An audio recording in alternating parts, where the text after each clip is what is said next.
Na nossa casa, quando alguém está com problema, todos nós temos dificuldades. Não existe uma dificuldade de um filho, ou da esposa, do marido, de um primo. Existe um núcleo familiar que tem a dificuldade que está ali, naquele contexto, e que vai intervir, podendo atrapalhar ou não o andamento normal da estabilidade daquela família, daquele lar. Mas existem outras dificuldades que muitas vezes chegam de terceiros, de um primo, do cunhado, do genro. Mas se nós podemos desenvolver alguma coisa, se nós podemos conversar com eles, o que nós temos para oferecer? Vamos convidar o membro. Se nós não tivermos nada para oferecer, oferecer a escuta já é de grande ajuda. Oferecer a escuta já é de grande auxílio. Porque através da escuta nós também temos ideias. E com essas ideias nós podemos articular situações, movimentos, questões que podem favorecer o outro em busca do seu equilíbrio, em busca das suas respostas. Agora, sem pensar que nós temos resposta para tudo. Não temos. E é isso que a gente vai estar trabalhando no relacionamento familiar. Quando nós falamos da instabilidade familiar, quando nós falamos do relacionamento pais e filhos, nós falamos das carências, da desarmonia, nós vamos trabalhar num primeiro momento o relacionamento conjugal. Como que nós podemos fazer com que esse relacionamento conjugal seja um norte para o bem-estar do lar, para o bem-estar da família. Quando o casal se respeita, quando o casal está junto, quando o casal troca ideias, nós temos referências positivas, nós temos exemplos saudáveis. A partir desses exemplos dos casais, os filhos irão copiar. Então, quando o filho copia o pai, copia a mãe, ele sabe o que ele vai levar para um próximo relacionamento. Ele também vai se posicionar. Tem coisas que ele concorda, tem coisas que ele não concorda. Tem coisas que ele fica indiferente, tem coisas que ele manifesta. Ele também vai se posicionar. Mas, primeiramente, nós vamos abordar sobre essa questão da instabilidade, sobre essa questão da desarmonia, que muitas vezes chega do próprio casal. Porque quando o casal vive em desarmonia, eles transferem isso para os filhos. Agora, a partir do momento que nós dermos conta de fazer uma estabilidade nessa relação, nós vamos dar conta também de criar relacionamentos saudáveis. Quando a gente faz referência a essa estabilidade do casal, a gente precisa ficar atento com os valores que estamos passando para os nossos filhos. E aí entra o tema que a gente vai estar trabalhando. Então, nós vamos ficar atentos a esses valores, o que a doutrina espírita tem passado para nós, e por mais que tenhamos dificuldades, a gente tem que estabelecer uma diferença entre conhecimento e a consciência. Ou seja, o conhecimento é a estrutura técnica, a estrutura teórica daquilo que eu estou absorvendo. E a consciência é a prática. Muitos de nós estamos envolvidos com a consciência, com o conhecimento, porque sabemos muito, mas não estamos nos envolvendo com a prática no relacionamento conjugal. Os nossos filhos estão observando e eles veem que a gente, no papel de pais, acaba sendo muito mais teóricos do que práticos. A gente acaba sendo muito mais leitor do que necessariamente trabalhador da seara do Cristo. Como que está essa relação de observação dos filhos? Como lidar com esse momento dos nossos filhos conosco quando eles ficam presos, por exemplo, só na internet? Nós falamos a respeito da carência afetiva, mas será que nós estamos também sendo afetuosos com eles? Será que nós somos afetuosos nos nossos relacionamentos? Ou a gente está terceirizando o afeto? Porque é muito comum no movimento atual a gente terceirizar o afeto. A gente compra coisas, troca celulares, paga contas, financia viagens, patrocina intercâmbios. Então a gente está terceirizando o afeto e muitas vezes ele está buscando conosco abraço, um diálogo. Ah, mas e quando eles não querem? A gente é que tem que fazer um movimento de abertura para dar conta desse fechamento que eles estão nos apresentando. Muitas vezes o fechamento deles é decorrência da nossa não abertura. O fechamento ele é consequência e não causa. É trabalhar esses aspectos, o reflexo da relação conjugal na estabilidade com os filhos e a resposta que os filhos estão dando em movimento à carência afetiva, eu vou colocar essa carência entre aspas, porque a gente pode estabelecer uma diferença entre carência e querença, que a Joana de Ângeles coloca para nós de forma muito, muito resumida.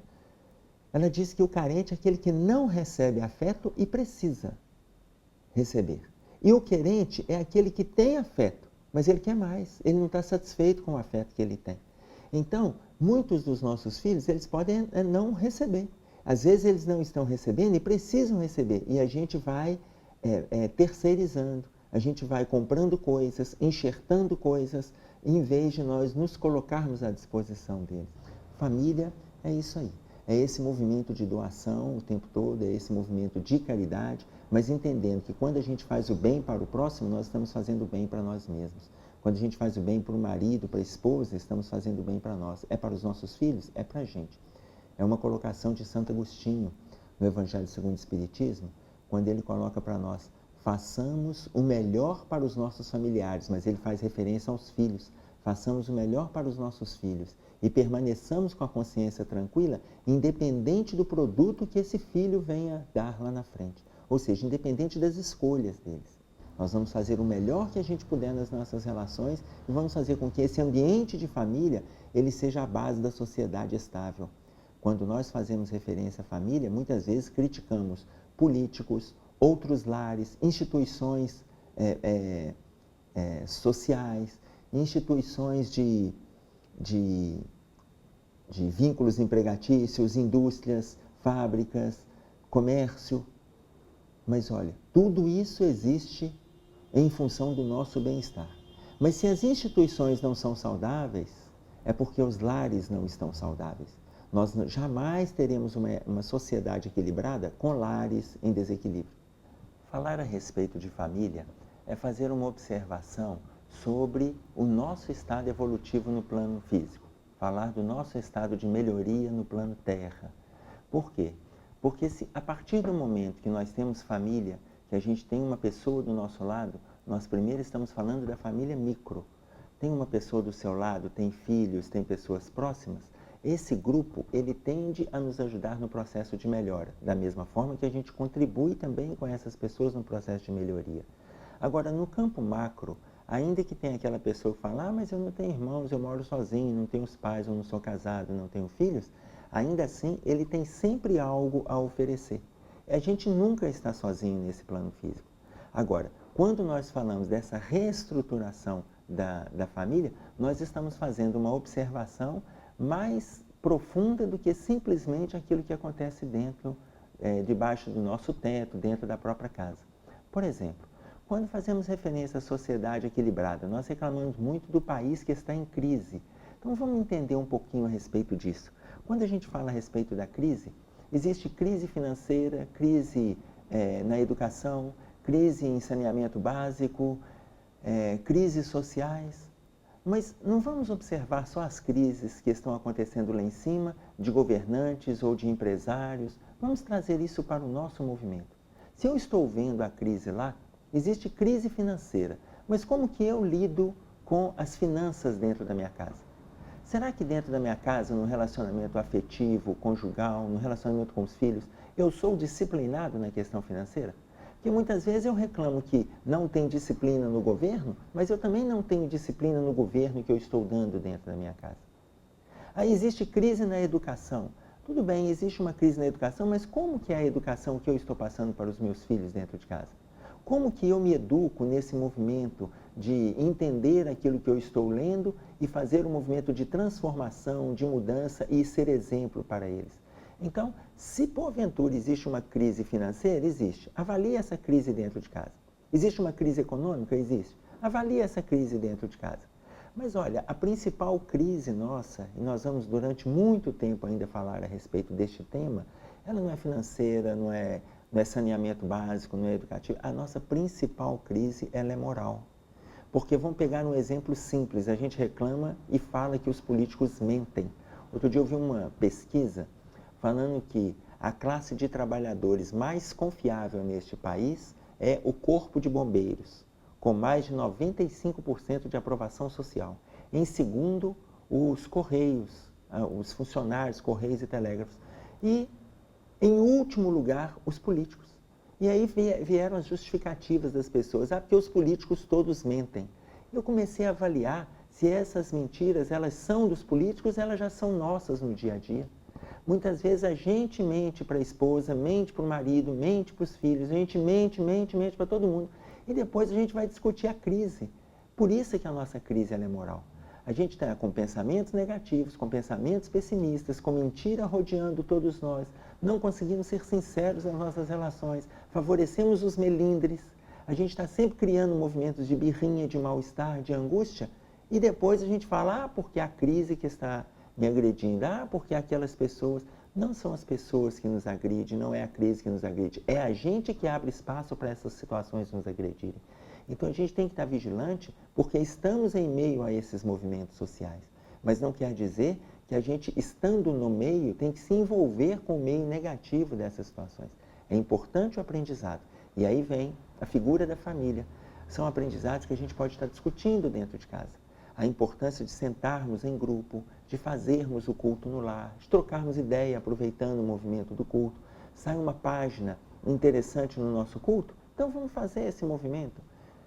Até estou lembrando aqui de um itemzinho, eu estava no culto no lar na minha casa, eu, minha esposa, minhas filhas, e aí eu falei lá no comentário do Evangelho, eu coloquei assim, a gente tem que ficar atento para as desgraças sociais não atingirem o nosso estado íntimo e a gente mudar a performance de atuação, de equilíbrio e começar a entrar nas relações de desequilíbrio com as pessoas, de agressão, de mal-estar, de emburramento. Aí minha esposa falou assim, meu bem, eu não gosto que você use essa palavra desgraça. Eu falei com ela, desgraça é infortúnio, tristeza, mal-estar. Ela falou assim, mas use então tristeza, infortúnio, mal-estar. Tira essa palavra desgraça, ela tem um peso. Eu falei, eu vou tentar. E continuamos ali fazendo culto, eu passei o Evangelho segundo o Espiritismo para ela abrir. Quando ela abriu o Evangelho segundo o Espiritismo, saiu lá a página, a desgraça real. Eu falei, tá vendo? Até os espíritos estão falando em desgraça, não é só eu não, está aqui no Evangelho. No capítulo 5 do Evangelho segundo o Espiritismo, Bem-aventurados aflitos, no item 24, lá está escrito a desgraça real. E eles aprofundam nesse movimento. Eles explicam que a desgraça não são as dificuldades que a gente tem no dia a dia. A desgraça real é quando a gente vive as dificuldades, vive as crises, mas não consegue aprender nada com elas. E daqui a 6 meses, 1 ano, 5 anos, 8 anos, a gente está repetindo os mesmos erros que lá atrás a gente entrou em desgraça. Então entrou a desgraça real, o movimento de não aprendizado com tudo aquilo que a gente estudou, vivenciou, sofreu. Então, hoje nós vivemos uma crise, se a crise ela é moral, a crise existe? Existe. O que nós estamos aprendendo com ela? Vamos filtrar. Vamos conversar isso com a esposa, com o marido e com os filhos, para que nós tenhamos relações saudáveis, porque no futuro é a nossa família, são os nossos filhos, que estarão nas relações de comando. São os meus filhos, que estarão dirigindo indústrias, os meus filhos que serão motoristas, é meu filho que vai estar num táxi, é meu filho que vai estar na via pública. Será que eu vou favorecer se ele estiver alcoolizado? Será que eu vou favorecer se ele não estiver habilitado? Como que eu estou dando exemplo para os meus filhos? Cuidemos de uma relação familiar estável, equilibrada, para que nós tenhamos também sociedades equilibradas lá na frente. Se a gente oferecer o melhor, é certo que nós receberemos o melhor também.